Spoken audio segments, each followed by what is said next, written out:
Donald Trump out there campaigning, and he's got a brilliant new idea. Oh boy. Buckle up. Here you go. So we want clean air and we want clean water, but we have and you have situations, regulations, which we're going to cut. We will probably cut 70 to 80% of the regulations. Okay? Jesus Christ. Cutting 70 to 80% of the regulations. Either he has no earthly idea what he's doing, or we're in for a world of hurt. See, look, for a long time I've been covering all the problems of Hillary Clinton, the establishment Democrats, and how they're in bed with their donors, and as well as the Republicans, obviously. So why not Trump? Are you kidding me? Who could vote for Trump? I mean, really, you're going to get rid of 70 to 80% of all regulations? So the Republicans have these talking points. They're silly. Regulation.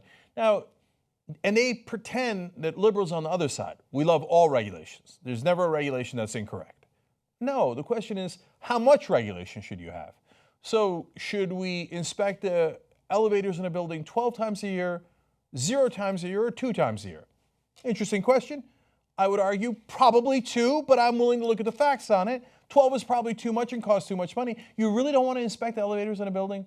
You want to get rid of those regulations? We forgot to inspect them. They fell. Those people died. What are you going to do? Get rid of the regulations. No, a simpleton thinks that way. You don't want to inspect the food anymore to make sure it doesn't have poison in it. You don't want to inspect the drugs anymore. You don't want any, pollution standards. He says, oh, no. Is he not merciful? He will allow us to still do some tiny regulations on air and water pollution. Let's watch. It's become an industry in and of itself. EPA is a disaster. Regulations are a disaster. The farmers are going to be able to get back to the business that they're supposed to be in, not a business of filling out paperwork all day. Okay, at least he got the name of the EPA right. I'll show you a little bit later when he doesn't get it right. But they're a disaster. Everything they've done is wrong. No, wait. Let's be fair. Like I said, air and water a little bit. Let's watch. And look, we all believe in environment, and we believe in, my primary thing with environment, immaculate air, beautiful clean air, and crystal clean water. That's it. Once you start going beyond that, you start to lose all of us, okay? Nobody's more in favor of water than Donald Trump, okay? And he wants the air to be tremendous. He wants there to be many, many oxygens out there. Okay, so, thank you. You've allowed that regulation. Everything else gone. Food and Drug Administration, health and safety standards at work. Oh, you're working a machine and it might chew your hand off. Sorry, I cut 70 to 80% of the regulations because I'm a schmuck. I don't know what I'm doing. I just cut. Now there's nothing to protect you. Well, can't we have a reasonable balance of regulations that are not too costly but still protect the American people? Nope, like a moron, I cut 70 to 80% of them. Now, moron's heavy language. Maybe I'm being unfair to Donald Trump. So let's go to an earlier clip where he talked about the EPA, but kind of forgot its name. Largely, we can eliminate the Department of Education. Department of Environmental. I mean, the DEP is killing us environmentally. It's just killing our businesses. The DEP's killing us. It's killing us. Whatever it is, okay, it is it's not Department of Environmental, it's Department of Mental. Okay, so you're running for president, for God's sake, know what the national agency's name is. I'm glad to see he finally did his homework, though. He got the EPA's name right this time around.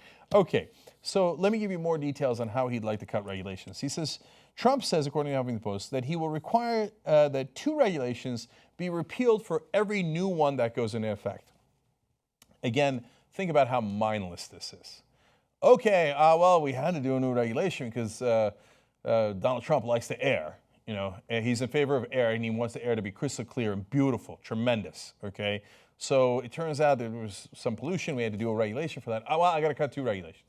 Okay, from now on, the pigs sometimes have trichinosis. Okay, good luck. Some of your kids died from that? Yeah, sorry, I had to cut 2 regulations. I had to do it. Sorry, it's just one. Let's cut another one. Oh, Tylenol, we're not looking into whether it's okay for you or not. Good luck with that, okay? Let alone all the other drugs. No, this is what simple, I was going to say children, but children wouldn't even think like this. They'd realize the error of their ways. So what is Donald Trump really after here? Who's he actually trying to protect? Well, let's find out. Let's go to Donald Trump. Here's what he says. I have friends that own the mines. I mean, they can't live. The restrictions environmentally are so unbelievable, where inspectors come 2 and 3 times a day, and they can't afford it any longer, and they're closing all the mines. It's not going to happen anymore, folks. We're going to use our heads. Okay. No, you know who can't live?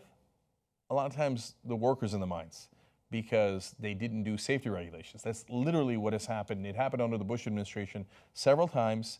The mines collapsed, and a lot of those workers died. And afterwards, they found out, oh, they had ignored regulations.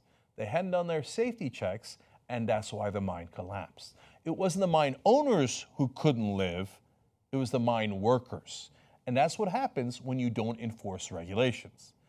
I'm going to give you that quote, the beginning part of it, one more time because of how outrageous it is. I have friends that own the mines. I mean, they can't live. This has nothing to do with protecting the American people. This has nothing to do with common sense. It has to do with protecting his really rich coal mine owning friends. The poor guys. They're not making enough profits anymore. They can't even live, according to Donald Trump. That's why we've got to make sure that we cut the regulations that protect you. That's what you're going to get with Donald Trump. It's a risk I'm not willing to bear. You know who makes independent media possible? You guys. Because of you, we can actually do this show free of any outside influence. That's what makes us so strong. Become a member today. tytnetwork.com/join. You are the media.